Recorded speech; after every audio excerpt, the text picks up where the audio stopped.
గత ప్రభుత్వం మీద వ్యక్తిగత కక్షతో పాటు ఎటువంటి కుట్రతో కాంగ్రెస్ ప్రభుత్వం కాళేశ్వరాన్ని ఇంకా ఎండబెడుతూ వస్తుంది. మాట్లాడదాం. మనతో పాటు వాళ్ళ చర్చలో జాయిన్ అవుతున్నారు జలవనరుల అభివృద్ధి సంస్థ మాజీ చైర్మన్ వి ప్రకాష్ గారు. గుడ్ ఈవినింగ్ అండి. ప్రకాష్ గారు, ఒక ఉద్దేశపూర్వకంగానే ఒక ప్రణాళికాబద్ధంగానే కాళేశ్వరాన్ని ఎండబెడుతూ వస్తుందని భావించాలా కాంగ్రెస్? వాస్తవం. ఎందుకంటే కేసీఆర్ గారు 2019లో కాళేశ్వరం ఇనాగరేషన్ అయిన తర్వాత జూన్లో అయింది. ఖరీఫ్తో పాటు రబీ పంటలకు కూడా నీళ్ళు ఇచ్చే ప్రయత్నం చేశారు. ఆ తర్వాత ప్రతి సంవత్సరం రబీ పంటలకు నీళ్ళు ఇస్తూ వచ్చారు. మరి ఈ 2 సంవత్సరాలు ఏమైంది? పోయిన రబీలో డిసెంబర్ 7 నాడు ముఖ్యమంత్రిగా రేవంత్ రెడ్డి ప్రమాణ స్వీకారం చేశాడు. జనవరి నుంచి పంటలు ఎండినాయి. చాలా కొన్ని వేల ఎకరాలు, లక్షల ఎకరాల్లో పంటలు ఎండిపోయినాయి ఆ యాసంగిలో. మరి ఈసారి కూడా అదే కంటిన్యూ అవుతున్నది. పంటలు వేసుకోవద్దని కూడా చెప్పలేదు, కనీసం మేము నీళ్ళు ఇవ్వలేమని కూడా చెప్పలేదు. ఇప్పుడు పైనుంచి శాంతకుమార్ గారితో, మన చీఫ్ సెక్రటరీ గారితో ఏం చెప్పిస్తున్నారు? నీళ్లు పుష్కలంగా ఉన్నాయి, మీకేమి దిగులు లేదు అని చెప్పిస్తున్నారు. ఓ పక్కనేమో రైతులు ఆత్మహత్యలు చేసుకుంటున్నారు. సూర్యాపేట లాంటి కాడ జగదీష్ రెడ్డి గారు రైతులను కలిసినప్పుడు అక్కడ పరిస్థితి చూసి ఆయనే కన్నీళ్ళు పెట్టుకున్న పరిస్థితి ఉన్నది. ఇంతకుముందు కూడా మనం కొంతమంది రైతులు మాట్లాడిన మాటలు చూస్తున్నాం. ఎక్కడ అంతా కూడా కన్నీళ్ళు పెట్టుకున్నారు. ఏమైంది అసలు అంటే, ఇప్పుడు ఈవెన్ తుంగతుర్తి ఏరియాలో కూడా రబీ పంటలకు కేసీఆర్ గారు నీళ్ళు ఇవ్వగలిగారు. కనీసం వీళ్ళు గోదావరి ఒడ్డున ఉన్న భూములకు కూడా ఇవ్వలేని పరిస్థితి ఎందుకు వచ్చింది అని అంటే, ఇంతసేపు మేడిగడ్డను చూపెట్టి కేసీఆర్ గారి దానివల్లనే ఇది మేడిగడ్డ కూలిపోయింది, ఆయన అవినీతి పాల్పడ్డాడు, అది ఇదని ఆరోపణలు చేసి పోనీ ఎలక్షన్లలో పబ్బం గడుపుకున్నారు, వాళ్ళకు అనుకున్న రిజల్ట్ వచ్చింది. తర్వాతనైనా దాన్ని వెంటనే రిపేర్ చేసినట్టయితే ఈ పోయినసారికే అయిపోయేది. ఇంకోటి ఏంటంటే, జనానికి తెలవాల్సింది, అసలు మేడిగడ్డ సంబంధం కూడా లేదు. ఈ నీళ్లు రావడానికి రాకపోవడానికి మేడిగడ్డకి ఏ రకమైన సంబంధం లేదు. ఎందుకు అంటే, మేడిగడ్డ ఉంటేనేమో ఆ గేట్లన్నీ వేసినప్పుడు కొద్ది హెడప్ అవుతాయి. ఒక 6 టీఎంసీలో 10 టీఎంసీలో స్టోరేజ్ చేసుకున్నట్టయితే కన్నెపల్లి పంప్ హౌస్కు నీళ్ళు అందుతాయి. కానీ ఈ దాదాపుగా ఈ మొత్తం కాలం అంతా కూడా ఆ కన్నెపల్లి పంప్ హౌస్ దగ్గర కనుక ఓ చిన్న, అంటే డిసెంబర్, జనవరి, ఫిబ్రవరి ఆ మాసాల్లో గోదావరిలో నీళ్ళు ఉంటాయి. రోజుకు ఒక 1 టీఎంసీ పోతూనే ఉంటుంది కిందికి. మరి దాన్ని ఆపుకోవడానికి ఒక కాఫర్ డ్యామ్ కట్టుకున్నట్టయితే, లేదంటే ఒక కట్ట పోసుకొని ఆ కన్నెపల్లి పంప్ హౌస్లోకి వచ్చిన నీళ్ళని ఎత్తిపోసుకొని ఆ నీళ్ళన్నింటినీ కూడా రిజర్వాయర్లలో నింపుకుంటాయి. ఇప్పుడు అన్ని రిజర్వాయర్లు ఖాళీ అయినాయి. మరి ఆ రిజర్వాయర్లలో నింపుకొని ఉంటే ఈ పరిస్థితి రాకపోవు కదా. అనుభవం లేదా అంటే 3 సంవత్సరాలు 4 సంవత్సరాలు అదే పని చేశారు. ఇప్పుడు 19 రబీ, 20 రబీ, 21 రబీ, 22 రబీ, ఈ 4 సంవత్సరాలు అదే పని చేశారు. ఆ 23లో ఎలక్షన్ ఇయర్, అప్పుడు మేడిగడ్డ కుంగిన దాంతో ఏం చేశారంటే, ఇదంతా కేసీఆర్ మీదకి పాపానంతా దోసేయాలి, ఈ కేసీఆర్ వల్లనే మేడిగడ్డ పోయింది, కాళేశ్వరం పోయింది, కేవలం రాజకీయంగా దుమ్మెత్తిపోయడానికి దాన్ని ఉపయోగించుకున్నారు. ఈ సంవత్సరం నీళ్ళు ఎత్తిపోవడానికి వాళ్ళకి ఎటువంటి ఇబ్బంది లేదు, ఎందుకంటే ఎక్సెస్ రెయిన్ఫాల్ ఉన్నది. ఎక్సెస్ రెయిన్ఫాల్ ఉన్నప్పుడు 20% కంటే ఎక్కువ ఉంది. ఎక్సెస్ రెయిన్ఫాల్ ఉన్నప్పుడు అన్ని రిజర్వాయర్లలో నింపుకోవచ్చు కదా, అన్ని చెరువులు నింపెట్టవచ్చు కదా. అన్ని ఇప్పుడు దాదాపు 1100 కొత్త చెక్ డ్యామ్స్ వచ్చినాయి, పాత చెక్ డ్యామ్స్ ఉన్నాయి. వాటి అన్నిటిని నింపుకొని పెట్టుకున్నట్టయితే ఇబ్బంది ఏముండేది. ఇప్పుడు అంతకుముందు ఎప్పుడైనా ఇట్లా జరిగిందా? 2019 నుంచి 2023 దాకా కూడా మండు వేసవిలో కూడా నిండు చెరువులు అలుగు దునికిన సంఘటనలు మనం చూసాం. కాలువలలో నీళ్లు పోతుంటే పుష్పాభిషేకం చేశారు. మరి ఇవన్నీ గతకాలం జ్ఞాపకాలుగా మిగిలిపోయినాయి. అంటే రేవంత్ రెడ్డి కాక తప్పు కేసీఆర్ది ఎట్లయితుంది? ఎన్నోసార్లు కన్నెపల్లి నుంచి మీరు నీళ్లు లిఫ్ట్ చేయకపోయినట్టయితే మేము అక్కడ ధర్నా చేస్తాం 50,000 మందితో అని కేటీఆర్ గారు హెచ్చరించారు. ఇప్పుడు అన్నారం బ్యారేజ్ రిపేర్లు పూర్తయినాయి, చిన్న చిన్న రిపేర్లు ఉండే. ఎన్డీఎస్ఏ వాళ్ళు ఏం చేశారంటే, మీరు ఇవి కంప్లీట్ చేయండి అన్నారు. సరే, పోయిన రబీలో అవి కంప్లీట్ అయినాయి. మరి 1 ఇయర్ కాలంగా కన్నెపల్లి పంప్ హౌస్ దగ్గర నుంచి అన్నారము, సుందిళ్ళు ఎందుకు నింపలేదు? సరే, ఎల్లంపల్లికి పైనుంచి వచ్చిన వరదతో కొంత స్టోర్ చేశారు. బట్ ఆ నీళ్ళని మిడ్మానేర్కు, తర్వాత మల్లన్న సాగర్, కొండపోచమ్మ సాగరు, ఇవన్నీ రంగనాయక సాగర్కు కూడా పంపించిన తర్వాత ఎల్లంపల్లి నీళ్ళు ఖాళీ అయినాయి. మరి ఖాళీ అయినప్పుడు ఎందుకు ఎత్తిపోయలేదు? అంటే దాదాపుగా 1.5 ఇయర్ నుంచి కూడా కన్నెపల్లి పంప్ హౌజులు ఎత్తిపోవడానికి ఉపయోగించలేదు. గోదావరిలో నీళ్ళు పుష్కలంగా పోయినాయి, ఒక 3000 టీఎంసీలు పోయినాయి. మరి ఇవ్వద్దు అన్నారు. అప్పుడైతే మేడిగడ్డ అవసరమే లేదు. అంటే దీని వెనుక ఏ ఉద్దేశం దాగి ఉందని భావించాలి, ఏ కుట్ర దాగి ఉందని భావించాలి? అంటే కేసీఆర్ను బ్లేమ్ చేయడం, ఇంకా వేరే ఏం లేదు. మేడిగడ్డ పోయింది కాబట్టి కాళేశ్వరం పోయింది, కాళేశ్వరం పోయింది కాబట్టి మీకు పంటలు ఎండిపోయినాయి. ఈ పంటలు ఎండిపోవడానికి కేసీఆర్ చేసిన అవినీతి కారణం. ఇట్లా తీసుకొస్తారు. ఓకే, ఇప్పుడు అంటే అంతో ఇంతో నీళ్లు ఉన్న దగ్గర కూడా కాళేశ్వరం జలాలు వినియోగించే చేస్తున్న విషయం అక్కడ ప్రజలకు తెలుసు. ఎవరికైనా నిన్న రంగనాయక సాగర్కి ఇచ్చిన నీళ్ళు ఎక్కడివమ్మా? అవే కదా. సిద్దిపేటలో హరీష్ రావు గారు థ్యాంక్స్ కూడా చెప్పారు, అభినందనలు కూడా చెప్పారు ఉత్తమ్ కుమార్ రెడ్డికి. మీరు ఇప్పటికైనా గుర్తించినందుకు థ్యాంక్స్ అని చెప్పాడు. రేపు గోదావరికి మన డ్రింకింగ్ వాటర్ కోసము ఈ సమ్మర్లో చాలా ఇబ్బంది వస్తుందని చెప్పి మనం మల్లన్న సాగర్ నుంచి తీసుకొస్తామని చెప్తున్నారు. మల్లన్న సాగర్ కాళేశ్వరంలో అంతర్భాగమే కదా. మరి ఇక్కడ కేసీఆర్ పనికి రాలేదా మీకు? ఇలా హైదరాబాద్ దారిని తీర్చేది ఎవరు? అంటే ఆయన వచ్చిన కాడ నుంచి కూడా హైదరాబాద్కు మంచినీటికి ఇబ్బంది లేకుండా చేయగలిగాడు. ఈ ప్రత్యేకంగా 2019 తర్వాత ఆ సంవత్సరం కనుక జూన్ 21కి అది అయిపోకపోయి ఉంటే హైదరాబాద్ అల్లకల్లోలం అయ్యేది. అసలు ఎక్కడి గ్రౌండ్ వాటర్ సరిపోకపోయేది, ట్యాంకర్ సరిపోకపోయేది, ప్రతి ఇల్లు బాధపడేది. ఇప్పుడు షేర్లింగంపల్లి, కుతుల్లాపూర్ ఈ కాన్స్టిట్యున్సీలు అన్నింటిలో కూడా రాజేంద్ర నగర్ కేవలం 4 రోజులకు ఒక గంట ఇస్తున్నారు మంచిది. ఇప్పుడే ఇట్లుంటే రేపు మండు వేసే వచ్చినప్పుడు ఎట్లుంటుంది? ఏప్రిల్ మే నెలలో పరిస్థితి ఏంది? అంటే మేడిగడ్డను ఇంకా సాగుగా చూపించే ప్రయత్నమే చేసుకుంటూ వెళ్తున్నారు. ఇక్కడ నేను ఒక విషయం చెప్తాను. అవినీతి అన్నారు. పీసీ ఘోష్ కమిషన్ అది ఓపెన్ ఎంక్వైరీ చేశారు. ఎవరన్నా అవినీతిని రుజువు చేసే ఆధారాలు ఇచ్చారా? జలశక్తి శాఖ మంత్రి గజేంద్ర సింగ్ షెకావత్ అసలు ఉత్తమ్ కుమార్ రెడ్డి ప్రశ్నకు సమాధానంగా ఎక్కడ అవినీతి జరగలేదు కాళేశ్వరంలో అని చెప్పాడు. చెప్పిన తర్వాత 5 ఏళ్ళ తర్వాత కూడా మోడీ గవర్నమెంట్ 5 ఏళ్ళు ప్లస్ ఇది ఒక 14 ఇప్పుడు సంవత్సరం ఎప్పుడైనా ఈడీతో కానీ సిబిఐతో కానీ ఫైల్ వెరిఫై చేయించారు ఇంతకుముందు. బట్ ఎక్కడన్నా ఆధారం దొరికిందా వాళ్ళకి అవినీతి ఉన్నట్టుగా? కేవలం ఎలక్షన్లలో అబద్ధాలు చెప్తే ప్రజలు నమ్ముతాను కాబట్టి నమ్మిద్దాం, ఒకరు చెప్తే నమ్మరు కాబట్టి అన్ని సోషల్ మీడియా ఛానళ్ళను కొనేసి వాటి ద్వారా పదే కాళేశ్వరంలో 1,00,000 కోట్ల అవినీతి, 1,00,000 కోట్ల అవినీతి, చాలామంది 1,00,000 కోట్ల అవినీతి జరిగిందట కదా అన్నారు. బట్ ఆనాటికి రేవంత్ రెడ్డి ముఖ్యమంత్రి అయిన నాటికి 93,000 కోట్లే దాని మీద ఖర్చు అయినాయి. 93,000 కోట్లల్లో ఇన్ని పనులు అయినాయి కదా. అవినీతి ఎక్కడున్నట్టు? అందుకే అది చేయలేరు, అక్కడ అవినీతి లేదు అనేది పార్లమెంటు సాక్షిగా కేంద్ర జలశక్తి మంత్రి చెప్పిన తర్వాత ఇంకా అనుమానించాల్సిన అవసరం లేదు. ఇదంతా కూడా రేవంత్ రెడ్డి వైఫల్యము. ప్రజలల్లో అమాయకత్వం ఉంది కాబట్టి అబద్ధాలను నమ్ముతారు కాబట్టి ఇంకా నమ్మించే ప్రయత్నం చేస్తున్నారు. ఎక్కడికక్కడ కాళేశ్వరం నీళ్లతో ఇదివరకు పంటలు పండిన ప్రాంతాలలో ఎమ్మెల్యేల ఇండ్ల ముందు ధర్నాలు చేసి నిలదీయాలి. ఇది మీ అసమర్థత. మీరు ముందు జాగ్రత్త, కనీసం మాకు పంటలు వేసుకోవద్దని కూడా చెప్పలేదు. తీరా పంటలు వేసుకున్నాక ఇప్పుడు నీళ్ళు ఇవ్వకపోతే ఎట్లా అని చెప్పి పోయి ధర్నాలు చేస్తే తప్ప ఈ సమస్య పరిష్కారం రాదు. కనీసం నెక్స్ట్ ఇయర్ అన్నా సోయి తెచ్చుకొని రబీ పంటలకు నీళ్ళు ఇచ్చే ప్రయత్నం చేస్తారు, మేడిగడ్డ రిపేర్ చేస్తారు. అంటే ఒక ఆలోచన ఏమొస్తుందనంటే సాగుగా చూపించడానికి కోసమే మేడిగడ్డని రిపేర్ చేయకుండా ఇంతకాలం సాగదీస్తూ వచ్చినానంటే పగుళ్ళు కనిపించినప్పుడు ఇమీడియట్గా చర్యలు తీసుకుని ఉంటే ఎంతకాలంలో ఫినిష్ అయిపోయేది. చేయకపోవడం వల్ల ఇప్పుడు ఎంత నష్టం జరిగింది? 4 నెలల్లో అయిపోయింది. రైట్. ఇప్పుడు కూడా ఎలాంటి వాళ్ళు చెప్తున్నారు దాన్ని మా ఖర్చుతో మేమే 4 నెలల్లో కంప్లీట్ చేస్తామని చెప్తున్నారు. కట్టడానికి ఎంత టైం పట్టిందమ్మా?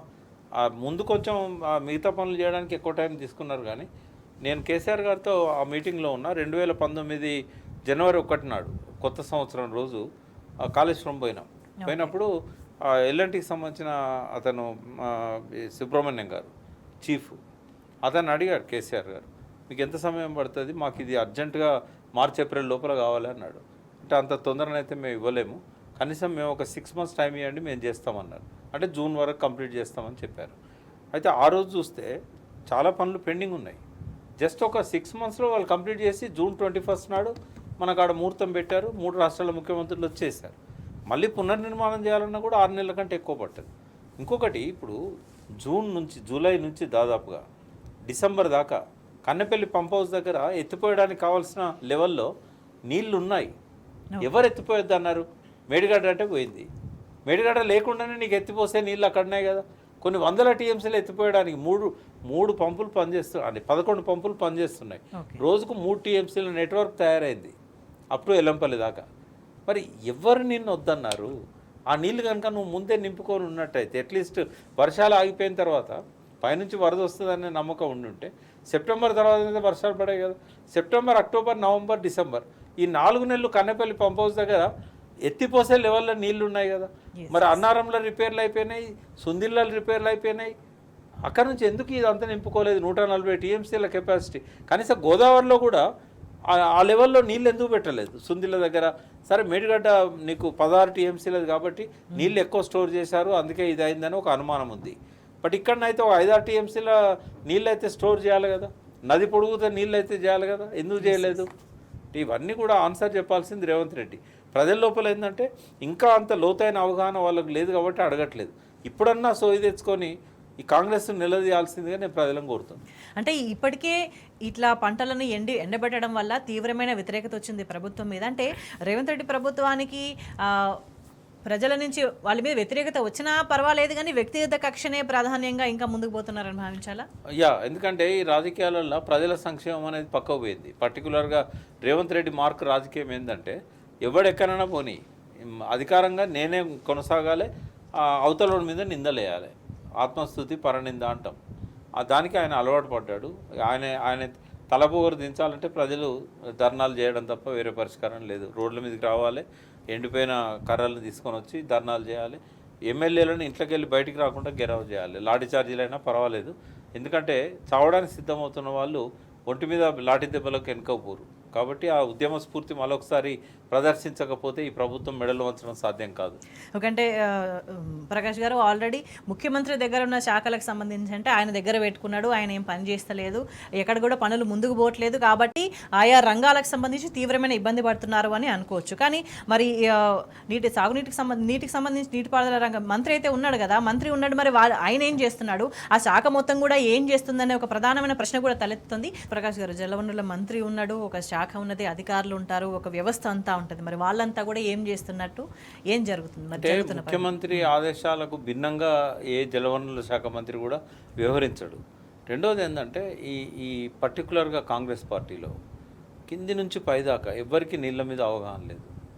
అవగాహన లేనప్పుడు రెండోది బ్లేమ్ గేమ్ కంటిన్యూ చేయాలనుకుంటున్నాను దాన్ని అడ్డం పెట్టుకొని. వీళ్ళకి ప్రజల పట్ల ప్రేమ కూడా లేదనేది 57 సంవత్సరాల సమైక్య రాష్ట్రంలో వందల వేల సార్లు రుజువైంది.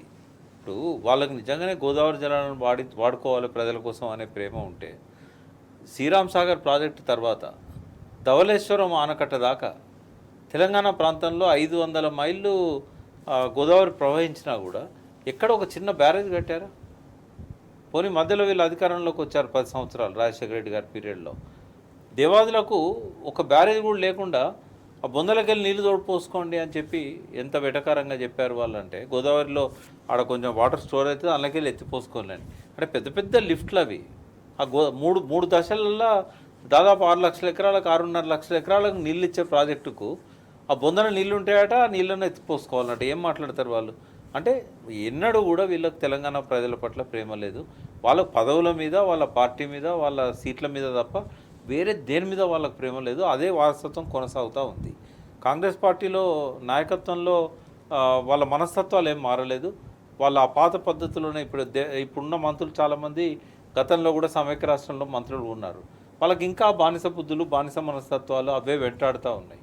రేవంత్ రెడ్డికి అయితే ఆయనకి ఏ విషయం మీద కూడా ఒక రియల్ ఎస్టేట్ మీద తప్ప దేని మీద అవగాహన లేదు.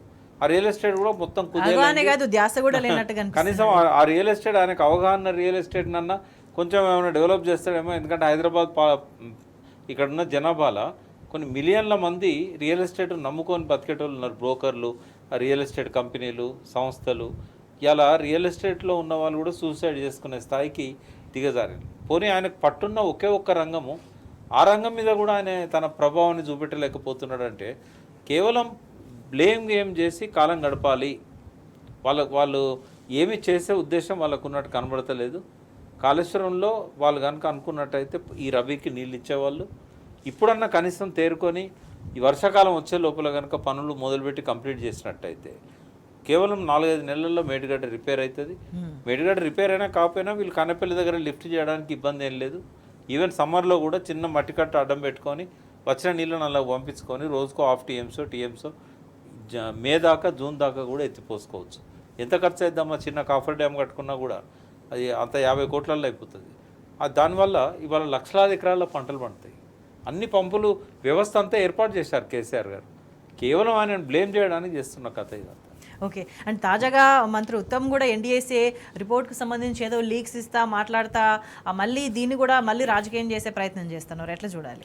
ఇప్పుడు ఎన్డీఎస్ఏ రిపోర్ట్లో ఏముంటుంది అనేది మనం స్పష్టంగా చెప్పొచ్చు. వాళ్ళు లీకులు ఇచ్చినా అయిపోయినా 7th బ్లాక్ ఒక్కటి ఏదైతే ఉన్నదో మొత్తం 8 బ్లాకులు ఉంటాయి. 7th బ్లాక్లో 11 పియర్స్ ఉన్నాయి. ఈ 11 పియర్స్లో కుంగింది ఒక పియరే, కొంచెం దెబ్బతిన్నాయి ఇంకా 2 పియర్స్, ఈ 19, 20, 21. అయితే కేవలం ఆ 3 పియర్స్నే రిస్టోర్ చేయడం సాధ్యం కాదు, ఎందుకంటే ఒక బ్లాక్లో ఇంటాక్ట్గా ఉన్నాయి అవి. కాబట్టి బ్లాక్లో ఉన్న మొత్తం పియర్స్ కూడా మార్చాలి. 11 పియర్స్ ఉంటాయి.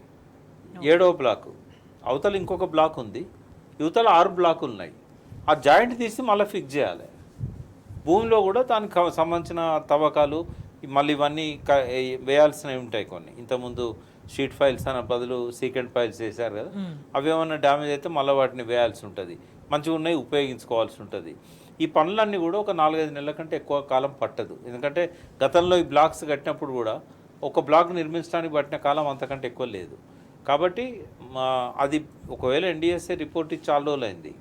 కేసీఆర్ గారిని తప్పు పట్టేటి కానీ గత ప్రభుత్వ వైఫల్యాలను ఎత్తి చూపేది కానీ డిజైన్ లోపం కానీ ఇట్లాంటివి ఏ ఉన్నా కూడా వచ్చిన 4వ నిమిషంలో మీడియాకి ఇచ్చేవాళ్ళు. ఆడ కేసీఆర్ను బ్లేమ్ చేయడానికి ఏం కనబడలేదు కాబట్టి ఆ రిపోర్ట్ బయట పెట్టలేక అట్లనే పెట్టుకున్నాడు. ఒకవేళ రేపు అసెంబ్లీ నడుస్తున్నప్పుడు ఒకవేళ దాని మీద చర్చ జరిగినట్టయితే ఎవరి వైఫల్యాలు ఏమున్నాయి, అది ప్రకృతి వైపరీత్యమా లేకుంటే టెక్నికల్ లోపమా, ఏం జరిగింది అనేది బయటకు వస్తుంది. ఇప్పుడు వాస్తవంగా చెప్పాలంటే మేడిగడ్డ ప్రమాదం వల్ల ఎవరు చచ్చిపోలేదు. రెండవది మేడిగడ్డ లేనందువల్ల నీటి సరఫరా కూడా ఎటువంటి ఇబ్బంది లేదు.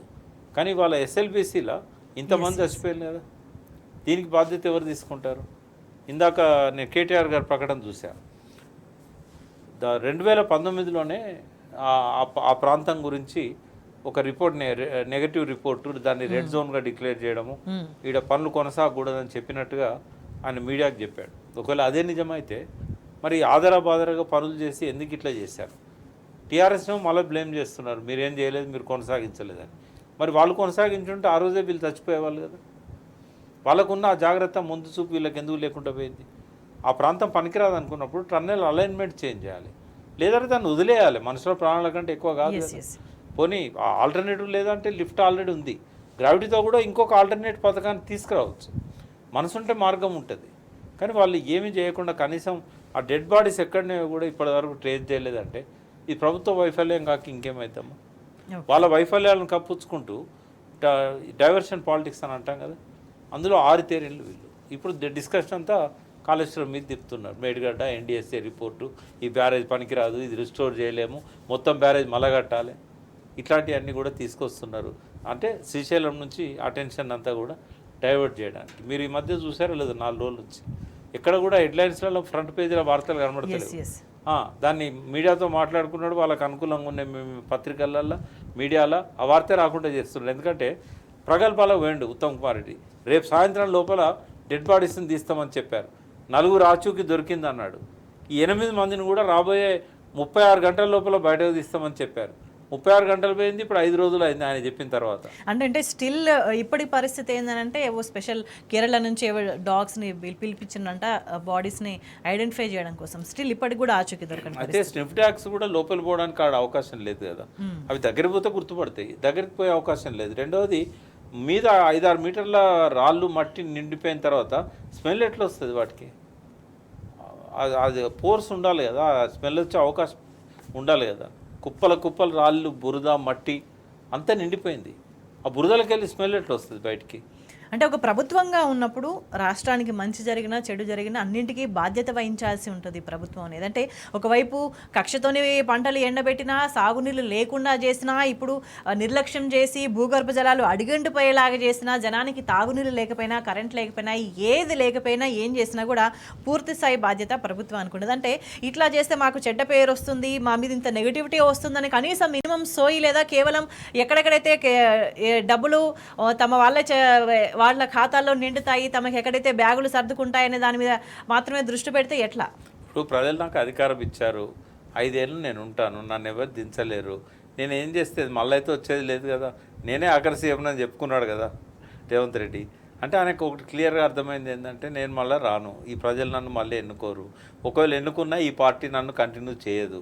కాబట్టి నవ్విపోదురు కాక నాకేం సిగ్గు, నా టార్గెట్ వేరు, నా లక్ష్యాలు వేరు, ప్రజలు ఎక్కడ పోతేంది, ఓట్లేసిన వాళ్ళు ఎక్కడ పోతేంది. కొంచెమన్నా శరం ఉన్నట్టయితే హామీలు ఇచ్చిన వాటిని కొన్ని అమలు చేసేవాడు కదా. ఇప్పుడు అన్ని హామీలు డబ్బులకు ముడిపడి ఉన్నాయే కాదమ్మా. ఉదాహరణకు ఒకటి చెప్తాను నేను. ఇప్పుడు అసైన్మెంట్ ల్యాండ్స్ ఉన్నాయి, దాదాపు 25 లక్షల ఎకరాలు ఉన్నాయి. చాలా వరకు అన్యాక్రాంతం అయినాయి. వాళ్ళు ఎప్పుడో డబ్బులు తీసుకొని లీజ్ అగ్రిమెంట్లో లేకుంటే ఒక సాదా బైనామాలో మాకు రిజిస్ట్రేషన్ చేయాల్సి వచ్చినప్పుడు మేము సంతకం పెడతాము, మీరు తీసుకోండి అన్నారు. ఆ తీసుకున్న భూములన్నీ కూడా చేతులు మారినాయి. ఇంకా ఒక ప్రయత్నం ఏం జరిగిందంటే అది ఈ గవర్నమెంట్కి సరెండర్ చేసి మళ్ళీ బిల్డర్స్గా ఉన్న సందర్భాలు ఉన్నాయి. అయితే ఇప్పుడు ఎంతోమంది లక్షల మంది ఎదురు చూస్తున్నారు. ఒక్క సంతకమే కదా, ఒక్క జీవోనే కదా, దానికోసం ఏం కావాలి? ఏమైనా క్యాష్ ఇన్వాల్వ్ అయితే దానిలో. ఇంకోటి, ఇప్పుడు రిజిస్ట్రేషన్ ఆదాయం ఏదైతే తగ్గిపోయిందో అది భర్తీ అవుతుంది. ఒక్కసారి అసైన్మెంట్ ల్యాండ్స్ మీద కనుక ఆ జియో పాస్ చేస్తే కుప్పలు రిజిస్ట్రేషన్లు అయితే తెల్లారి నుంచే, పట్టాలు ఇచ్చిన తెల్లారి నుంచి ఇన్కమ్ అయితే పెరుగుతుంది కదా ఆదాయం. అవి చేయడానికి ఏందమ్మా, ఇన్కమే లేదంటుండు, అప్పుల పాలైనమంటుండు. ఆదాయాన్ని పెంచుకోవడానికి అందులో హామీ ఇచ్చారు. ఆ 420 హామీలల్లో ప్రధానమైన హామీలల్లో అది ఉంది. మరి అవి చేయడానికి ఏమి ఇబ్బంది అయింది అంటే ప్రజల పట్ల, దళితుల పట్ల, వాళ్ళ సంక్షేమం పట్ల వాళ్ళకి డబ్బులు వస్తాయి కదా, వాళ్ళు కొంచెం ఉన్నంత లేదో వ్యాపారం చేసుకుంటారు కదా. ఎప్పుడో చేతులు మారినా కూడా తెలివైన వాళ్ళు మేము అప్పుడు రాసిచ్చినాం, కానీ ఇప్పుడు రిజిస్ట్రేషన్ ఆఫీస్కి సంతకం పెట్టాలంటే మాకు డబ్బులు ఇవ్వాల్సిందే అని నిలదీస్తారు కదా. మేము ఇచ్చిన నాడు ధర తక్కువ ఉంది, ఇప్పుడు పట్టా వచ్చింది, మాకు పట్టా వచ్చింది కాబట్టి మాకు ధర ఎక్కువ వస్తుంది, నువ్వు మాకు డబ్బులు ఇవ్వకపోతే వేరే వాళ్ళకి అమ్ముకుంటామని బెదిరించి వసూలు చేస్తారు కదా. ఆదాయం పెరుగుతుందా వాళ్ళకు? పోనీ వాళ్ళు ఏమైనా వ్యవసాయం చేసుకుంటారు ఆ భూములలో? అన్ని రాళ్ళు రప్పలిన భూములే కదా, ఇందిరమ్మ ఇచ్చినాయి కానీ తర్వాత ఇచ్చినాయి కానీ. 3 ఎకరాల పంట భూములు కేసీఆర్ కొనిచ్చాడు కొంతమందికి, తర్వాత కొనడానికి భూమి లేక వాళ్ళు మనీ స్కీమ్ పెట్టాడు. బట్ అంతకుముందు కేసీఆర్ గారి కంటే ముందు ఇచ్చినవన్నీ కూడా రాళ్ళు రప్పలిన భూములే కదా. కాబట్టి అటువంటివి చేయడానికి కూడా వాళ్ళకు మనసు ఒప్పుతలేదు. ఎటువంటి డబ్బులతో సంబంధం లేదు, ఆదాయం పెంచేటి.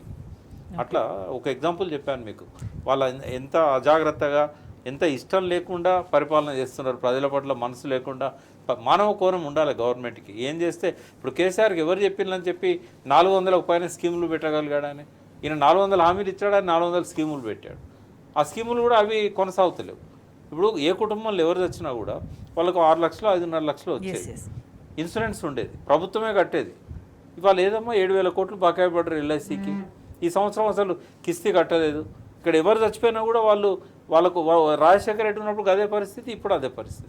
అంటే గ్రామాలు పట్టణాలని తేడా ఏం లేకుండా పరిస్థితి చేంజ్ అయిపోతుంది. ఎక్కువ ఎవరైతే ఎన్నుకున్నారో వాళ్ళను గ్రామాలలో వాళ్ళనే ఎక్కువ బాధ పెడుతున్నాడు. వాళ్ళు ఓటేసిన పాపానికి, ఈయన ముఖ్యమంత్రి చేసిన పాపానికి పంటలకు నీళ్లు లేవు, తాగడానికి కూడా ఇప్పుడు మిషన్ భగీరథల ఎక్కడెక్కడైతే కొంచెం రిపేర్లు వస్తాయో మళ్ళీ చేసేది లేదు, వాళ్ళకు డబ్బులు ఇచ్చేది లేదు, వాళ్ళకి ఏ రకమైన ఫండింగ్ ఇస్తలేరు. మళ్ళీ వాళ్ళే నెత్తి మీద బిందె పెట్టుకొని మళ్ళీ కోసల దూరం పోవాల్సిన పరిస్థితి వచ్చింది మంచినీటికి. అంటే మళ్ళీ అన్ని విషయాలలో కూడా ఫెయిల్యూర్స్ ఉన్నాయి.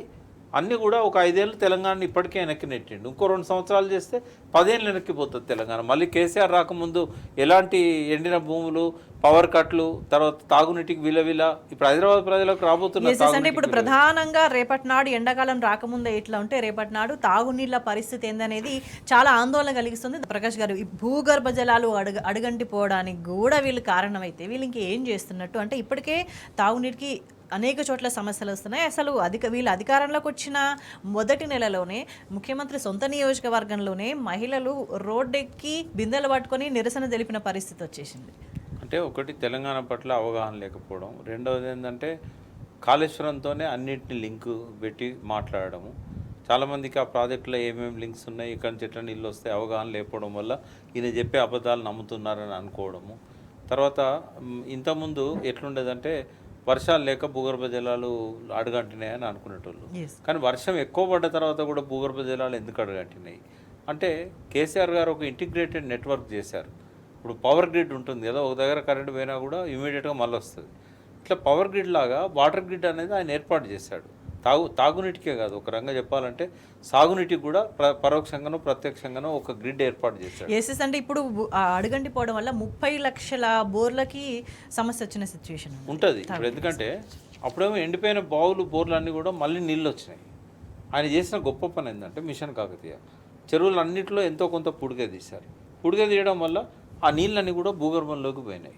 ఇంకోటి, ఈ గవర్నమెంట్ వచ్చిన కానీ మళ్ళీ అటువంటి కార్యక్రమాలు ఏమి, చెరువులను పునరుద్ధరించే కార్యక్రమాలు ఏవి టేకప్ చేయలేదు. రెండవది, అన్ని చెక్ డ్యామ్లల్లో నీళ్ళని నింపాడు ఆయన. ప్రతి దగ్గర డిస్ట్రిబ్యూటరీస్ పెట్టి కాళేశ్వరం నుంచి వచ్చే కాలువలన్నిటికి కూడా డైరెక్ట్గా నీళ్లు వాగులలో పోయేటట్టు చేశాడు. ప్రతి వాగులో నీళ్లు పారినాయి. వాగులో నీళ్లు పడితే భూగర్భ జలాలు రీఛార్జ్ అవుతాయి. అయితే ఇసుక లేదు కదా అంటే ఎక్కడికక్కడ చెక్ డ్యామ్స్ కట్టారు. చెక్ డ్యామ్ దగ్గర నీళ్ళు నిల్వ ఉంటాయి. ఇసుక లేకపోయినా కూడా భూగర్భంలో సీపేజ్ ఉంటుంది. కాబట్టి అన్ని అవకాశాలను ఆయన ఉపయోగించుకున్నాడు. ఇప్పుడు ఇసుక లేదనే కదా ఆయన 1800 చెక్ డ్యామ్స్ ప్లాన్ చేశాడు. కాంగ్రెస్ పాలనలో కట్టిన చెక్ డ్యామ్స్ ఎట్లుంటాయంటే ఈ టేబుల్ పొడుగుంటాయి. ఈయన కట్టిన చెక్ డ్యామ్స్ ఒక్కొక్కటి కిలోమీటర్ 2 కిలోమీటర్లు అంత విడుతులో కట్టాడు. ఓకే. ఇవాళ సెంట్రల్ తెలంగాణలో ఎక్కడ నీళ్లు భూగర్భ జలాలు ఉన్నా కూడా సెంట్రల్ తెలంగాణలో ఎప్పుడు ఉండకపోయేది. దాదాపు 1600 అంటే మనం వాటర్ షెడ్స్ ఉంటాయి. మనకు 1/3 తెలంగాణ క్రిటికల్ జోన్ ఉండేది. అంటే ఆడికి భూగర్భ జలాల కోసం ఎవరైనా బోర్ వేద్దామని పోతే సీజ్ చేసేవాళ్ళు దాన్ని. నేనే చైర్మన్గా ఉన్నాను 7 సంవత్సరాలు. అయితే నేను చైర్మన్గా పోయిన నాటికును ఈ గవర్నమెంట్ పడిపోయే నాటికి అసలు ఎంత గ్రోత్ అంటే 8 మీటర్ల పైకి తెలంగాణలో యావరేజ్ పైకి వచ్చినాయి నీళ్లు. చాలా బావులలో అయితే ఇట్లా నీళ్లు మగ్గుతో తీసుకునే పరిస్థితి వచ్చింది. కొంతమంది మా ఓఎస్డీ గారు బోర్ వేస్తే తాటి చెట్టు అంతే ఎత్తు మోటార్ పెట్టకపోయినా కూడా నీళ్ళు ఎగిస్తానే చాలా ఊళ్ళలో జరిగింది అది. అంటే అటువంటి సిచ్యువేషన్ నుంచి ఇవాళ మళ్ళీ బోర్లు ఎండిపోవడం, బావులు ఎండిపోవడం, వాగులు ఎండిపోవడం. గోరటెంకన్న పాత పాట మళ్ళీ గుర్తొస్తుంది, వాగు ఎండి పాయరా. మధ్యలో ఆయన వాగు నిండి పారేరా అని రాశాడు. అంటే ఇట్లా మళ్ళీ యథాతథ స్థితికి తీసుకొస్తున్నాడు. తెలంగాణ ప్రజలు చేసిన ఒక చిన్న తప్పు వాళ్ళ జీవితాలనే బలి తీసుకుంటుంది. మళ్ళీ ఆత్మహత్యలు మొదలైనవి, మళ్ళీ వలసలు మొదలైనవి, మళ్ళీ మహబూబ్నగర్ నుంచి దుబాయ్, బొంబాయి, బొగ్గుబాయి పాటలు పడుతున్నారు. అంటే ప్రజలే ఆలోచించుకోవాలి. అంటే చిన్న తప్పు అంటే చిన్న తప్పుగా అది జీవితాలను నిర్ణయించేది, నిర్దేశించేది. ఆలోచించలే వాళ్ళు. ఏమనుకున్నారంటే 2 సార్లు టీఆర్ఎస్కి వేసినాం కదా, ఒక్కసారి కాంగ్రెస్కి అయితే ఎంతో కొంత ప్రభుత్వం కాబట్టి రాష్ట్రం ఏర్పడింది కదా, బాధ్యతాయుతంగా ఎంతో కొంత పని చేస్తారని కూడా ఒకటే చెప్తానమ్మా. ఇంకా కాంగ్రెస్ పార్టీ ఇంకా 100 సంవత్సరాలన్నా కూడా తెలంగాణలో మళ్ళీ అధికారంలోకి రాదు. ఎందుకంటే ఆల్రెడీ అది వాళ్ళు తెలంగాణ ఇచ్చిన పార్టీ అని లేదా సోనియా గాంధీ మీద ఉన్న ప్రేమతోని ఒకసారి వేద్దాం, 2 సార్లు కేసీఆర్ గారికి ఇచ్చాం కదా, ఆశలు బాగా పెడుతున్నారు, హామీలు బాగా ఇస్తున్నారు. మళ్ళీ సమైక్య రాష్ట్రంలో తెలంగాణ ఎట్లా మాడిపోయిందో, పెరం మీదకి వెళ్ళి పొయ్యిలబడ్డదో, ఇవాళ మళ్ళీ కూడా అదే పరిస్థితి తీసుకొచ్చారు. ఇంకా ఈ తరం కాదు, ఇంకా 4 తరాలైనా కూడా కాంగ్రెస్ను క్షమించవు. తెలంగాణలోనే కాదు మిగతా దేశవ్యాప్తంగా కూడా వాళ్ళు ఎటువంటి డ్రామాలు ఆడుతున్నారు, ఏ ప్లేస్లో ఎట్లా చేస్తున్నారు దాన్ని బట్టి మరో చోట ఎక్కడైతే బాధితులు ఉంటారో అందరు కూడా సోషల్ మీడియా వాళ్ళంతా కూడా బాధితులు ఉంటారు, వాళ్ళంతా కూడా ఇవన్నీ కుట్రలన్నీ కూడా బయటపెట్టి వాళ్ళు మాట్లాడుతున్న పరిస్థితి. రాష్ట్రంలోనే కాదు దేశంలో కూడా కాంగ్రెస్ పరిస్థితి ఏంటంటే అగమ్య గోచరం అనుకునే సిచ్యువేషన్స్ కనిపిస్తున్నాయి. సో ఒకవైపు గోదావరిని పరిస్థితి ఇట్లా చేసింది, గోదావరి జలాలకు సంబంధించి తెలంగాణ విషయంలో, మరోవైపు కృష్ణ జలాలకు సంబంధించి పక్క రాష్ట్ర ముఖ్యమంత్రి ఏం మాట్లాడుతున్నాడు అనేది ఇప్పుడు తీవ్రమైన ఆందోళన కలిగించే విషయం. బనకచెర్లకు సంబంధించి కూడా ఆయన మాట్లాడుతున్న మాటలు, మేమన్నీ వృధా జలాలను మేము తీసుకుపోతున్నామని చెప్తున్న అబద్ధాలు, వీటన్నిటిని ఎట్లా చూడాల్సిన అవసరం కనిపిస్తుంది, ఏం ప్రయత్నం చేస్తున్నారు? ఫస్ట్ మనం కృష్ణా జలాల గురించి మాట్లాడదాము. కేఆర్ఎంబి దగ్గర దాసోహం అంటున్నది ప్రభుత్వం. గతంలో కొంచెం తెలంగాణ ప్రభుత్వం గట్టిగా ఫైట్ చేసేది, కనీసం మనకిచ్చిన నీళ్ళన్నా మనం వాడుకునే పరిస్థితి ఉండేది. ఇవాళ వాళ్ళు కళ్ళప్పగించి చూస్తున్నారు. ఎందుకంటే రేవంత్ రెడ్డికి చంద్రబాబుకు ఉన్న సంబంధం వల్ల గట్టిగా మాట్లాడలేని పరిస్థితి. అధికారంలోకి వచ్చిన కొత్తలోనే హక్కులను కట్టబెట్టేసి ఇప్పుడు ఏమైందంటే ఇప్పుడు కనీసము జల దోపిడీని ఆపలేకపోవడము, ఏదో పైన స్టేట్మెంట్లు ఇవ్వడం తప్పితే గట్టిగా కేఆర్ఎంబి దగ్గర కట్టబెట్టుకొని కూర్చొని వీళ్ళు ఇట్లా అనవసరంగా మా నీళ్ళని దోచుకపోతున్నారని మాట్లాడిన ఎప్పుడన్నా వాళ్ళు ఎన్నిసార్లు మీటింగ్లోకి రాకపోయినా. ఎందుకంటే ఒక మీటింగ్ నుంచి ఇంకో మీటింగ్ వాయిదా పడితే వారం రోజులు 10 రోజులు వాయిదా పడుతుంది. 10 రోజుల్లో రోజుకో టీఎంసీ దంచుకపోతారు. నీళ్ళని తీసుకుపోవడానికి వాళ్ళు వాయిదాలు, వీళ్ళకి ఎటువంటి అధికారం లేదు గట్టిగా గర్జించడానికి. ఇవాళ ఏమైందంటే ఇటు రేవంత్ రెడ్డి కూడా ఆంధ్రకే నీళ్ళని తీసుకుపోవడానికి పరోక్షంగా సహకరిస్తున్నాడు. ఇప్పుడు ఇవాళ మరి పాలమూరు రంగారెడ్డి అన్న కనీసం ఇప్పుడు అంతకుముందు అన్నారు, నిన్న కూడా ఒక మీటింగ్లో కొంతమంది పెద్దలు అన్నారు, కేసీఆర్ ఈ కృష్ణా బేసిన్ పట్టించుకోలేదు, ఆయన అంతా కాళేశ్వరం మీదనే మనసు పెట్టిండు అని ఒక అబద్ధ ప్రచారం చేశారు. వాస్తవంగా ఆయన 1 లక్ష ఎకరాలకు నీళ్ళు వచ్చే మహబూబ్నగర్కు 10 లక్షల ఎకరాలకు అదనంగా నీళ్ళ వచ్చే ఏర్పాటు చేశాడు ఆయన పీరియడ్లోనే మొత్తం పూర్తయినాయి ప్రాజెక్టులన్నీ కూడా. అది వరకు అసంపూర్తిగా ఉండే, అదంతా పక్కకు పెట్టేసి ఇష్టం వచ్చినట్టుగా ఇది చేశారు. మరి రేవంత్ రెడ్డి పాలమూరు బిడ్డే కదా, మరి పాలమూరు రంగారెడ్డి ఎందుకు అడుగు ముందుకు పడలేదు? రిజర్వాయర్లన్నీ పూర్తయినాయి కదా, పంపులన్నీ ట్రయల్ రన్ కూడా అయిపోయింది కదా. కేసీఆర్ గారు ఉన్నప్పుడే ట్రయల్ రన్ అవన్నీ కూడా హెడ్లైన్స్లో అన్ని పత్రికలు ప్రకటించినాయి ఆయన కదా. కేవలం మాటలకి చెప్పుకోవడానికి మాత్రమే నేను పాలమూరి బిడ్డని అంటాడు కానీ ఆయన సొంత నియోజకవర్గం ప్రజలు అరిగోసబుచ్చుకుంటాడు. ఆడ ఉన్న సీట్లన్నీ కాంగ్రెస్ కప్పచెప్పిండ్రు. ఏదో 2 గెలిస్తే ఆ రెండింటిని కూడా మళ్ళీ వాళ్ళని కలుపుకున్నారు. మరి మీ పాలమూరు ఏకపక్షంగా మొత్తము రేవంత్ రెడ్డి దాసోహం అన్నది కదా, మరి ఎందుకు నిలదీస్తలేరు? మా పాలమూరు రంగారెడ్డికి నీళ్ళు ఎందుకు వస్తలేమని ఎందుకు అడగట్లేదు? అంటే ఎంత అశక్తత అయిపోయిందంటే వాళ్ళకి లైసెన్స్ ఇచ్చినట్టు అయిపోయింది దొంగలందరికీ. ఇప్పుడు కేఆర్ఎంబి నిర్వీర్యం అయిపోయింది. వీళ్ళు మన హక్కులకు భంగం వాటిల్లుతున్నది. ఆ అడ్డగోలుగా కడుతున్న ప్రాజెక్టులను ఆపడం లేదు. రాయలసీమ ఎత్తిపోతుల పథకం కానీ ఇట్లాంటివన్నీ కూడా చంద్రబాబు ఏం చెప్పినా అదే నడుస్తూ ఉంది. ఇప్పుడు బనకచెర్లది కూడా ఓ కొత్త పోరాటం. మళ్ళీ ఏంటంటే మనం చేయాల్సింది మన హక్కులు స్థిరీకరించకుండా. ఇప్పుడు మనకు గోదావరిలో 1480 టీఎంసీలు ఆంధ్రప్రదేశ్ వాటా. 1480లో మనకు 966 టీఎంసీలు ఉమ్మడి రాష్ట్రంలో ఉన్నప్పుడే మనకు నికరం చేశారు. ఆ మిగిలిన జలాల మీద వాళ్ళకు హక్కులు ఉంటాయని చెప్పారు. అయితే వాళ్ళేమో ఇష్టం వచ్చినట్టుగా ప్రాజెక్టులు కట్టారు సమైక్య రాష్ట్రంలో. తాడిపూడి అని, పుష్కరం అని, ఇటు కృష్ణా బేసిన్ కలుపుకున్నారు. ఆ కలుపుకోవడం వల్ల మనకు వచ్చే నీళ్లు 45 టీఎంసీలు ఇవ్వమంటే అవి ఇవ్వడం లేదు. అడుగడుగున మన ప్రాజెక్టులకు అడ్డంకిగా ఉండి చంద్రబాబు ఏమంటాడు? ఇప్పుడు నేను కాళేశ్వరాన్ని సపోర్ట్ చేశాను, నేను దాన్ని అడ్డుకోలేదు, అదొక మంచి ప్రయత్నము, గోదావరి జలాన్ని వాడుకుంటా అంటే నేను ఎందుకు వద్దంట, మీరు కూడా వద్దనద్దు. తెలంగాణలో ఒక పార్టీ అడ్డుదలకు కానీ అన్ని పార్టీలు అదే బాటలు నడుస్తున్నాయి. ఎందుకంటే కాంగ్రెస్ కూడా ఏమైందంటే బనకచెర్ల విషయంలో ప్రొటెస్ట్ చేసింది. ఇది బనకచెర్ల స్కీమ్ ఏందమ్మా?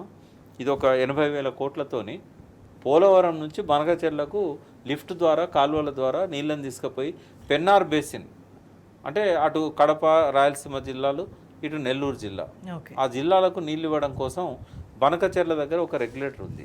తెలుగంగ అక్కడి నుంచే పోతుంది, శ్రీశైలం రైట్ బ్యాంక్ కెనాల్ అక్కడి నుంచే పోతుంది. అయితే దానికి పోతిరెడ్డిపాడు నుంచే నీళ్ళు ఇస్తున్నారు. ఆడ ఎటువంటి ఏర్పాటు ఉందంటే అధికారికంగా రోజుకి 5 టీఎంసీలు తీసుకుపోవడానికి జియోలు ఇష్యూ చేశారు. బట్ రోజుకి 8 టీఎంసీలు తీసుకుపోయే విధంగా కాలువలు పెంచుకున్నారు.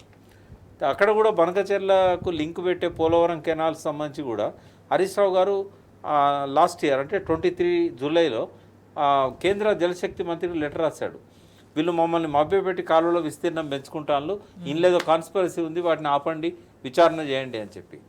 అదేం చేయలేదు. చంద్రబాబు మొదటి టర్మ్లో కానీ ఇప్పుడున్న టర్మ్లో కానీ తెలంగాణ ప్రాజెక్టులకు వ్యతిరేకంగా నిలబడ్డాడు. మొన్న కూడా పోయి ఈ సీతమ్మ సాగర్ కానీ, సమ్మక్క సాగర్ కానీ, తర్వాత ఈ ఖమ్మం జిల్లాకు వచ్చే సీతారామ ప్రాజెక్టు కానీ వేటికి అనుమతులు రాకుండా అడ్డుపడుతున్నాడు.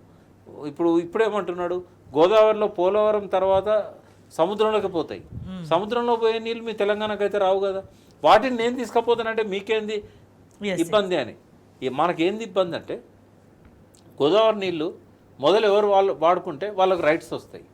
ఇది అంతర్జాతీయ జల పంపకాలలో ఫిన్లాండ్ క్యాపిటల్ హెల్సింకీలో 1967లో తీసుకున్న డిసిషన్ ఇది. ప్రపంచంలో దేశాలన్నీ ఆ డిసిషన్కి ఇప్పుడు అందరు కట్టుబడి ఉన్నారు. ఇప్పుడు మొదలు ఎవరైతే నీళ్లు వాడుకున్నారో కృష్ణా నీళ్లు, ప్రకాశం బ్యారేజ్ కింద ఫస్ట్ కృష్ణా నీళ్లు వాడుకున్నారు. గోదావరి బ్యారేజ్ ధవళేశ్వరం దగ్గర మొదటి నీళ్లు వాడుకున్నారు. కాబట్టి బచావ్ ట్రిబ్యునల్ దగ్గర విచారణ వచ్చినప్పుడు ఫస్ట్ రైట్స్ వాళ్ళకి ఎస్టాబ్లిష్ అయినాయి. వాటిని రైపేరియన్ రైట్స్ అంటారు. మొదలు ఎవరు వాడుకుంటే వాళ్ళు. ఇప్పుడు మన నీళ్లు మనం వాడుకోకుండా అడ్డుదలుగుతూ ముందు ఆయన పెన్నార్ బేసిన్కు బనకచెర్లకు తీసుకుపోయాడు అనుకోండి, రేపు మళ్ళీ ట్రిబ్యునల్ వచ్చినా లేకుంటే ఉన్న ట్రిబ్యునల్ గతంలో బచావ్ ట్రిబ్యునల్ ఉండేది, ఇప్పుడు కొత్త ట్రిబ్యునల్ అవసరమే లేదు. బట్ రేవంత్ రెడ్డితోనే మళ్ళీ ఒక డిమాండ్ ఏం పెట్టించాడు? గోదావరి మీద కూడా కొత్త ట్రిబ్యునల్ రావాలి అని. అంటే ఆడ లొల్లే లేదు కదా. మనకు 966 టీఎంసీలు నిర్ణయం అయింది కదా, ఇంకో ట్రిబ్యునల్ ఎందుకు నీకు?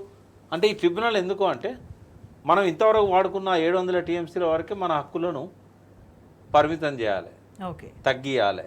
ఆ మిగిలిన నీళ్ళన్నీ కూడా ఆంధ్రాకు పోవాలి. అంటే రేవంత్ రెడ్డి స్వయంగా ఇంకో ట్రిబ్యునల్ కావాలని అడగడం అంటే చంద్రబాబు నాయుడు చేసే పనులకు గ్రీన్ సిగ్నల్ ఇస్తూ పరోక్షంగా ఆయనకు సహకరించడం అన్నమాట. మనకి అదివరకు ఇచ్చిన నీళ్ళు ఏవైతే 966 టీఎంసీలు ఉన్నాయో అవి వాడుకోవడానికే మనకి ఇప్పుడు పరిస్థితి అనుకూలంగా లేదు. ఓకే, అంటే ప్రధానంగా తెలంగాణ ప్రత్యేక రాష్ట్ర ఏర్పాటు ఎందుకు కాంక్షించిందంటే నీళ్లు నిధులు నియామకాలు అంటారు. నీళ్ళ విషయంలో పూర్తి స్థాయిలో అన్యాయమే చేస్తున్నారు. తెలంగాణ ప్రజలను పూర్తిగా ఏ పనులు చేసుకునే, వ్యవసాయం చేసుకునేకుండా ఆఖరికి తాగునీళ్ళు లేని ఒక దుర్మార్గమైన స్థితికి తీసుకొచ్చిండ్రు. ఇంకోవైపు ఉన్న నీళ్ళని కూడా తరలించుకుపోతున్నారు.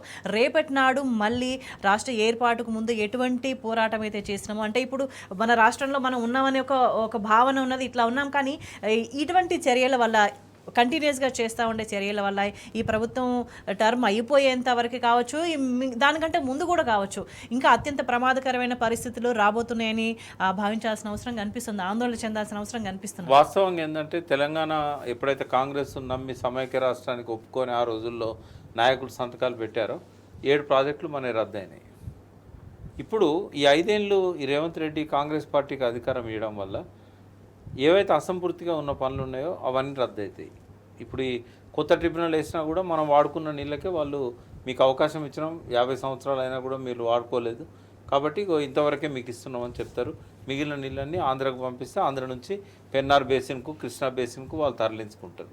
అంటే ఎంత పెద్ద తప్పు చేశారు ప్రజలంటే, ఈ 5 ఏళ్ళు కూడా ఒకవేళ కేసీఆర్ గారే ఉండుంటే ఈ ప్రాజెక్టులన్నీ పూర్తయ్యేది, ఏ ప్రాజెక్టు పెండింగ్ ఉండకపోయేది. ఎక్కడెక్కడైతే అవకాశం లేదో ప్రాజెక్టులకు ఎత్తిపోతల ద్వారానైనా ఇచ్చేవాడు ఆయన. బట్ చేతులారా పాడు చేసుకున్నారు. ఇప్పుడు వాళ్ళ తప్పును వాళ్ళు గ్రహించి కనీసం నిలదీయాలి. ఇప్పుడు మా ఓట్లో పుట్టిన వాళ్ళరా మీరు, మేము ఓట్లు ఎత్తేనే కదా మీరు ఎమ్మెల్యేలు అయింది అని పోయి వాళ్ళని ఎందుకు నిలదీయరు ప్రజలు? లేకపోతే చంద్రబాబు దోసుకపోతాడు, నదుల అనుసంధానం అని చెప్పేసి కావేరికి తీసుకుపోతారు, మహానదికి తీసుకుపోతారు. ఉన్న నీళ్ళని తరలించకపోయినాక మనం చేసేది ఏముంటుంది? గతంలో నీళ్లు లేకుండా ఎంత సఫర్ అయినామో మనకు తెలుసు. ఎన్ని లక్షల మంది ఆ మనోవేదన, ఆత్మహత్యలు ఇవన్నీ జరిగినాయి. ఇప్పుడు చేయడానికి పనులు లేక ఎంతమంది అడవి బాట బట్టి బుడక ఎన్కౌంటర్లో బలైపోయినలు. మళ్ళీ ఆ స్థితి ఇప్పుడు వచ్చే పరిస్థితి అట్లే ఉంది. కాబట్టి తప్పు చేయడం తప్పు కాదు, తప్పును సవరించుకునే విధంగా పశ్చాత్తాపం ఒకటే సరిపోదు. మన హక్కులను మనం కాపాడుకోవడానికి ఏ ప్రజలైతే వాళ్ళకి అధికారం అప్పచెప్పిందో ఆ ప్రజలదే బాధ్యత ఉంటుంది, ప్రతిపక్షం వాళ్ళకు అండగా ఉంటుంది. కాబట్టి ప్రజలు స్పందించాలి, ప్రజలు ఎదురు తిరగాల్సిన అవసరం వచ్చింది, ప్రజలు నాయకులను గెరావు చేస్తూ మన హక్కులను సాధించుకోవాల్సిన సమయం వచ్చింది. ఓకే, అంటే ఎగ్జాక్ట్లీ ఇప్పటికిప్పుడు సాగునీటికి సంబంధించి కావచ్చు, తాగునీటికి సంబంధించి కావచ్చు, ఇమ్మీడియట్గా పరిష్కారాలు కనిపించే ఛాన్సెస్ అయితే కళ్ళ ముందు కనిపిస్తున్నాయి. ఈసారి సఫర్ కావాల్సిందేనమ్మా. ఎందుకంటే సాగునీరు ఇద్దామన్నా నీళ్ళు ఎక్కడ? ఇప్పుడు రాయలసీమ వాళ్ళు కృష్ణా నీళ్లను 670 టీఎంసీ దాకా వాళ్ళకి ఇవ్వాల్సిన 66% కంటే ఎక్కువగా 75% తరలించకపోతా అంటే చోద్యం చూసింది. మనకిచ్చిన వాటా ప్రకారమైన 300 టీఎంసీలను 350 టీఎంసీలను తెచ్చుకొని నింపుకునే పని చేయలేదు. కనీసం లిఫ్ట్ చేసుకున్నప్పుడు నిరంజన్ రెడ్డి గారు ప్రత్యేకమైన శ్రద్ధ తీసుకున్నారు, జగదీష్ రెడ్డి గారు శ్రద్ధ తీసుకున్నారు, మహబూబ్ నగర్, నల్గొండలో ఉన్న రిజర్వాయర్లన్నీ నింపుకోగలిగారు. బట్ వీళ్ళు ఏం చేయగలిగారు? ఏమీ చేయలేదు. ఇప్పుడు ఏమైంది మొత్తం?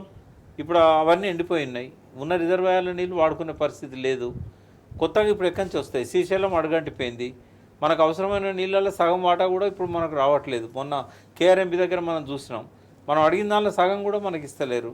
వాళ్ళని రెస్ట్రిక్ట్ చేయడానికి ప్రయత్నం చేసిండ్రు, కానీ వాళ్ళు రెస్ట్రిక్ట్ కావట్లేదు. ఎందుకంటే నాగార్జున సార్ మన చేతిలో ఉండాల్సింది వాళ్ళ చేతిలో ఉన్నది. ఇప్పుడు వాళ్ళు ఎంతన్నా తీసుకుపోతారు, ఎవరు ఆపుతారు వాళ్ళను? సమైక్య రాష్ట్రంలో కూడా ఇష్టం వచ్చినట్టు రాత్రి 7 అయిందంటే కృష్ణానదికి డైరెక్ట్గా నీళ్ళు వదిలిపెట్టేవాళ్ళు గేట్లు తెరిచి. వాళ్ళ లెక్కల్లో కూడా రాయకపోయేది. ప్రకాశం బ్యారేజీకి ఎప్పుడు నీళ్ళు అవసరమైతే అప్పుడు. ఎక్కడమ్మా? ఇక్కడ సింగూరు తలుపులు తెరిచారు, కిన్నెరసాని తలుపులు తెరిచారు. అంటే సింగూరు నుంచి కిన్నెరసాని దాకా గోదావరి మీద, ఉపనదుల మీద ఉన్న అన్ని ప్రాజెక్టుల తలుపులు తెరిచి డెల్టా ఆయకట్టు కోసం నీళ్ళని తీసుకుపోయారు. మరి అటువంటి పరిస్థితి మళ్ళీ దాపురించింది ఇప్పుడు. ఎందుకంటే రేవంత్ రెడ్డి 4 కాళ్ల పాటు ముఖ్యమంత్రి ఉండాలంటే తన టర్మ్ అంతా మోడీ గారిని మెప్పించుకోవాలి. మోడీ గారిని మెప్పించాలంటే చంద్రబాబును ప్రసన్నం చేసుకోవాలి. ఆయన రాజకీయ కక్కుర్తి కోసము ఇవాళ తెలంగాణను బలి చేస్తున్నాడు. ఈ విషయం వినడం అర్థం కావాలి ప్రజలకు. రైట్, ఏదేమైనా సరే ఇంకా ఇటువంటి నిర్లక్ష్యాన్నే ప్రభుత్వం వహించిన, కాంగ్రెస్ ప్రభుత్వం వహించినా, లేదా ప్రజలు కూడా ఇదే నిస్సహాయంగానే ఆలోచించే విధానాన్ని కొనసాగించినా కూడా తెలంగాణ మరింత ప్రమాదంలో పడే అవకాశాలు అయితే చాలా స్పష్టంగా కనిపిస్తున్నాయి. థ్యాంక్ యూ ప్రకాష్ గారు, మీ అభిప్రాయాలు తెలియజేసినందుకు. That's all for now. Stay